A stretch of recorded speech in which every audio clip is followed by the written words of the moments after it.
শ্রীকৃষ্ণ বলেছেন, মানুষ যা চায় তা পায় না, মানুষ সেটাই পায় যার জন্য সে যোগ্য। আমরা ফলের পেছনে দৌড়াই, কিন্তু নিজের যোগ্যতাকে বাড়াতে ভুলে যাই।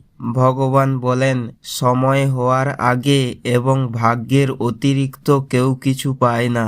আপনি যখন আপনার কর্মে শতভাগ মনোযোগ দেবেন এবং ফলের আসক্তি ছেড়ে দেবেন, তখনই মহাবিশ্ব আপনার জন্য সেই দরজা খুলে দেবে যা আপনি চেয়েছিলেন।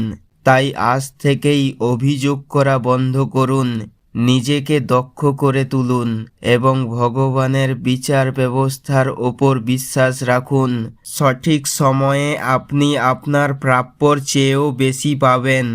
আপনার কর্মই আপনার ভাগ্য নির্ধারণ করবে। ভিডিওটি ভালো লাগলে শেয়ার করুন, চ্যানেলটিকে সাবস্ক্রাইব করে পাশে থাকুন। রাধে রাধে।